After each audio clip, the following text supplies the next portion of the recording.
이번 사연은 암 걸린 시어머니 돈을 뜯어간 신우를 응징해 주었다는 며느님의 사연인데요. 이기적인 신우들이 이젠 사람 구실을 한다는데 무슨 일이 있었던 걸까요? 함께 보시겠습니다. 사연 시작 전에 좋아요, 구독 부탁드리겠습니다. 채널에 큰 힘이 됩니다. 안녕하세요. 요즘 인터넷 게시판이나 유튜브 사연을 듣다 보면 무례하고 염치 없는 시가 식구들 때문에 머리 아픈 일이 많더라고요. 사실 제 얼굴에 침 뱉는 것 같아 망설였는데 저희 시가도 만만치 않아요. 아무리 배우지 못하고 가진 것 없이 산다고 해도 아픈 자기 엄마한테 돈 요구하는 신우들이 다 있더라고요. 그런데다가 제 엄마 닮아서 염치까지 없는 조카가 있어 시원하게 귀싸대기 날린 일이 있었네요. 저는 결혼 10년 차 주부입니다. 둘째 출산 후 사정이 있어 전업주부로 살고 있어요. 남편은 가진 건 없어도 저 하나만 믿고 사랑해줄 사람이라고 생각해서 결혼을 결심하게 되었는데요.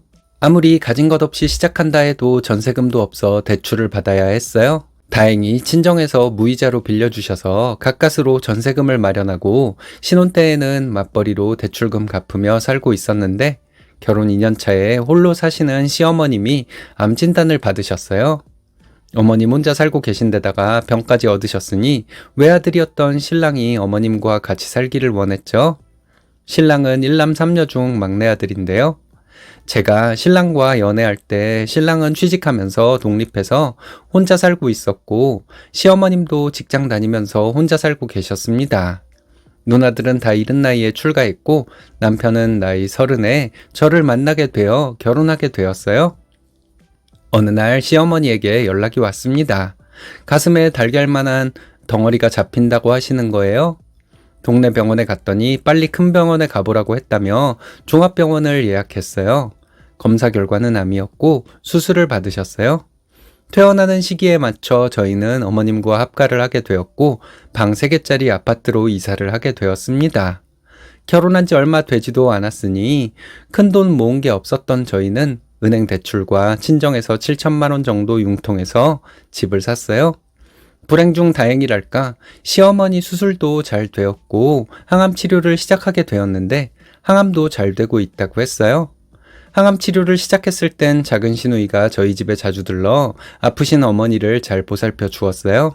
저는 남편과 맞벌이를 하고 있었는데 업무 특성상 새벽에 출근하고 밤늦게 퇴근하느라 주말에만 어머니를 살펴드릴 수 있었습니다.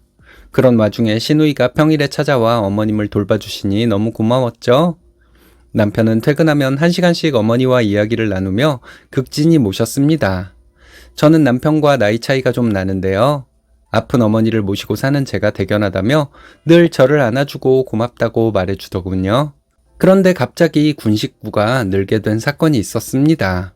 막내 시누이가 남편과 싸우고는 이혼하겠다고 저희 집으로 찾아온 거예요. 저희가 시어머니와 살고 있으니 막내 신우에게는 저희 집이 친정인 것이었죠. 시어머니가 신우를 어르고 달래서 다시 집으로 보내려고 했는데 신우의 남편은 와이프가 집을 나갔는데도 처가에 전화 한 번 하지 않고 찾아오지도 않더군요. 신우에겐 아이도 없어서 이혼 조정을 신청하고 한 달 만에 이혼이 성립되었습니다. 이혼 결정 날 가정법원에서 신우의 남편이 나타나지 않을까봐 걱정했는데 법원에는 찾아왔다고 하더라고요. 문제는 여기서부터였습니다. 막내 시누이가 저희 집에 같이 살게 된 것이죠. 저희는 아직 아이가 없고 방이 3개라서 4식구가 살 수는 있었거든요. 하지만 제가 너무 불편했습니다. 시어머니 잔소리보다 시누이 잔소리가 더 듣기 싫더라고요. 살림은 제가 다 하는데 둘째 시누가 설거지 한 컵은 여기다 놔, 그릇은 여기다 놓고 하면서 제 살림을 자기 스타일대로 요목조목 다 바꿔놓는데 너무 스트레스를 받게 되더군요. 회사 일도 벅찬데 내 집에서 마음 편히 쉴 수도 없으니 집에 들어가기 싫은 생각이 들었습니다. 게다가 시어머님 수술하시고 항암 치료하는 비용은 저희가 다 부담했는데 출가한 신우 3명은 저희에게 병원비 보태라고 한 푼도 주지 않는 거예요. 자기들은 출가 외인이니 엄마 병원비 보태는 것은 도리에 맞지 않다고 주장하더군요. 시어머님이 예전에 암보험 들은 게 있어서 7천만 원 정도 보험금을 받으셨어요. 치료 끝나고 저희에게 병원 치료 비용을 일정 부분이라도 보태주실 줄 알았는데 어머님도 그 돈을 한 푼도 저희에게 주지 않으셨고요. 심지어 얼마 들었는지 묻지도 않으셨답니다. 시어머니의 그런 태도에 서운한 마음이 생겼는데 더 서운한 일이 생겼습니다. 작은 신우가 새 집으로 이사하는데 붙박이장이랑 소파 구입 비용을 시어머니가 내주셨다는 거예요. 수령한 안보험금으로 시누이 가구를 해주었다고 들으니 기가 막히고 맥이 풀리더라고요. 하지만 보험비는 다 시어머님이 내신 것이니 저희가 달라고 주장할 권리가 없다고 생각해서 서운한 마음 접고 그럭저럭 시간을 보냈어요. 그러다 첫째를 임신하게 되었고 입덧이 너무 심해서 친정에서 임신기간을 보내게 되었습니다. 임신 초기엔 유산조짐이 있다고 해서 각별히 주의해야 했기에 친정에서 마음 편히 회사를 다녔어요. 솔직히 아이만 신경 쓰면 되니 너무 편하더라고요. 오랜만에 엄마가 해주시는 따뜻한 밥을 먹으며 회사를 다녔고 다행히 아이도 잘 자랐습니다. 시어머니도 12차 항암까지 마치고 관찰을 하던 때였어요. 남편은 야근을 하고 온 날에도 손만 씻고 첫째 아이와 온몸으로 놀아주고 책도 많이 읽어줬어요. 아이가 칭얼댈 때 한 번도 저에게 아기 울잖아 가봐 라고 말한 적이 없었답니다. 그런 남편을 보며 아픈 시어머니와 함께 사는 고통도 잊게 되었죠. 큰아이를 낳고 3년 후엔 둘째도 가졌는데요. 갑자기 어머님의 컨디션이 나빠지셨어요. 암이 다른 장기로 전이돼서 수술을 하든지 항암을 해야 했습니다. 시어머니는 고령이라 다시 수술받을 자신이 없다고 하셔서 항암을 선택했어요. 스트레스가 만병의 원인이라는 말을 많이 하잖아요. 시어머니가 스트레스 받은 원인을 우연히 알게 되었는데요. 시어머니가 예전 살던 동네에서 친하게 지내던 지인에게 3천만 원을 높은 이자에 빌려주셨대요. 지인은 2달인가 이자를 잘 주다가 어느 날 갑자기 연락이 두절되었다고 하더라고요. 그 사기꾼은 어머님뿐만 아니라 주위에 여러 사람에게 돈을 빌렸고 경찰에 고소당한 상태였대요. 어머니는 어렵게 모은 돈을 쓰지도 못하고 난리셨는데 저희에게는 이런 속사정을 말도 하지 못하시고 속으로 끙끙 앓으시다가 암이 전이된 거 아닌가 하는 생각이 들었습니다. 그 돈으로 어디 여행을 가거나 비싼 음식 한번 사드신 적 없이 남의 손에 당신의 소중한 돈을 날리게 생겼으니 심하게 스트레스를 받으셨겠죠. 그런 상황에서 시어머니 항암치료 비용도 고스란히 저희가 부담해야 했어요. 이때도 신우 3명이 모두 시어머니 치료비 한 번을 부담하지 않았습니다.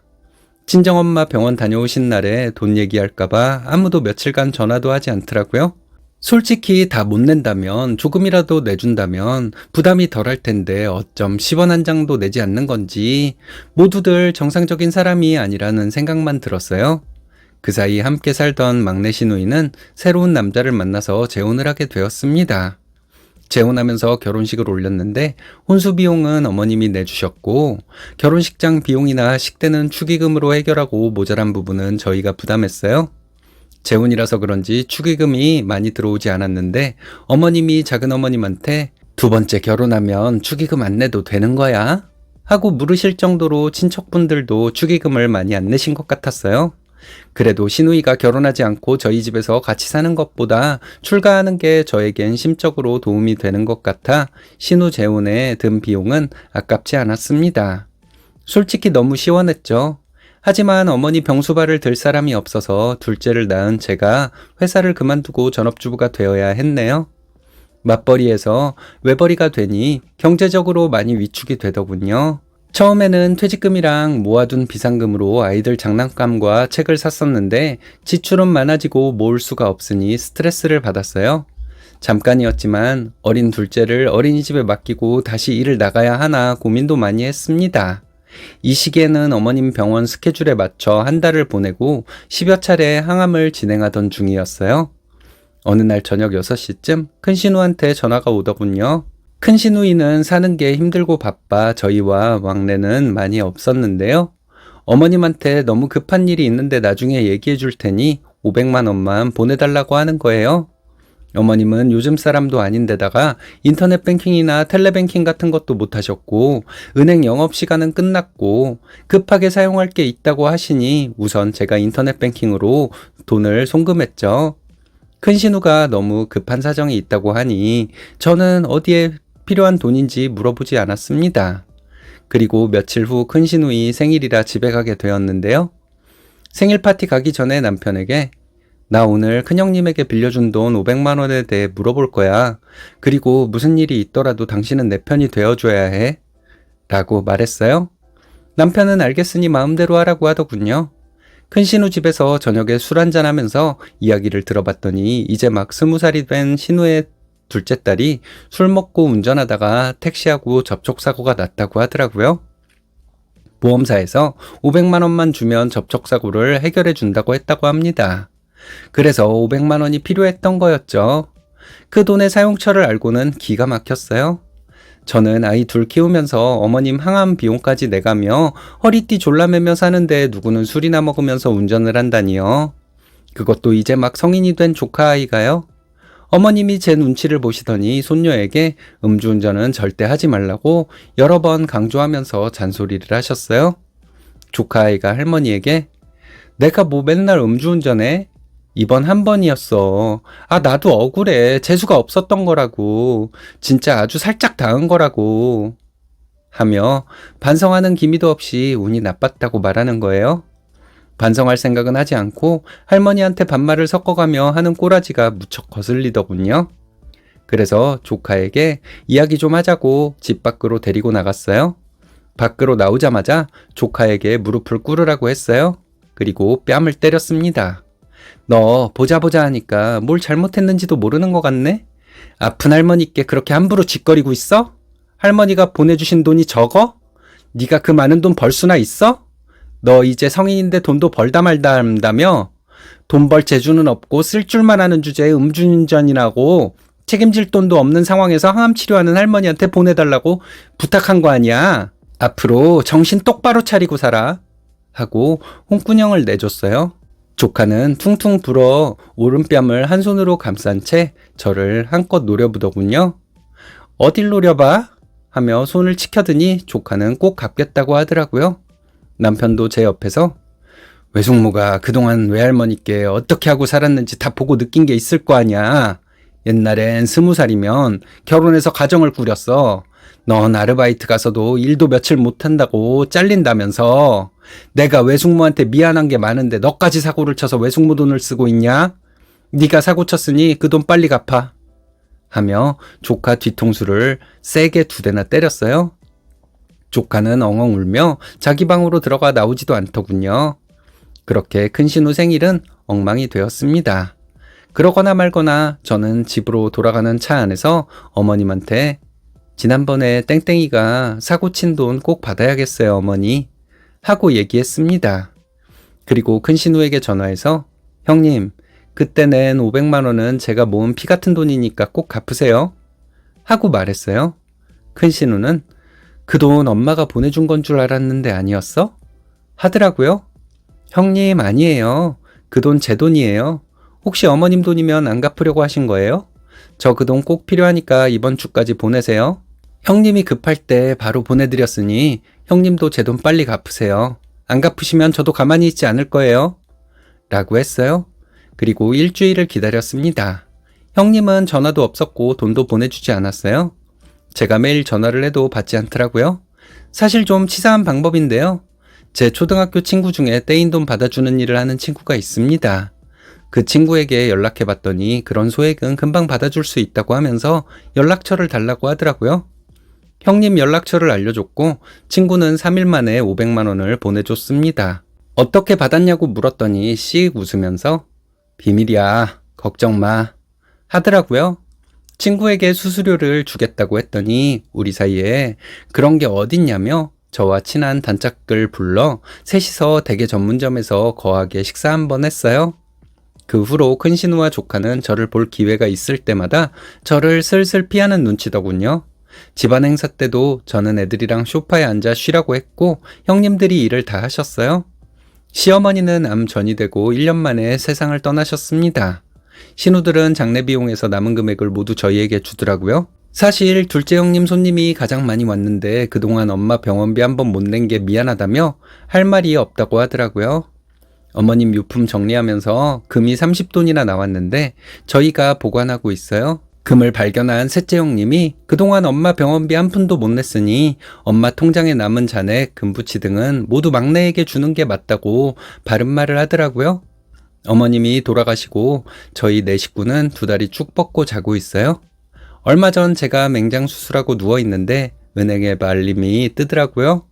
신우일동이라고 적힌 위로금이 이체되었더라고요. 꽤 큰 돈이었는데 잔액을 보니 조금 마음이 풀리긴 했는데요.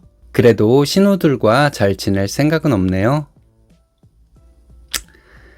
이래서 말을 해야 하는 건가 보네요. 말을 하지 않고 상대가 언젠간 알겠거니 하면 그게 다음 생이 될 수도 있으니까요. 시어머니 케어하시느라 고생 많으셨습니다. 복 받으실 거예요.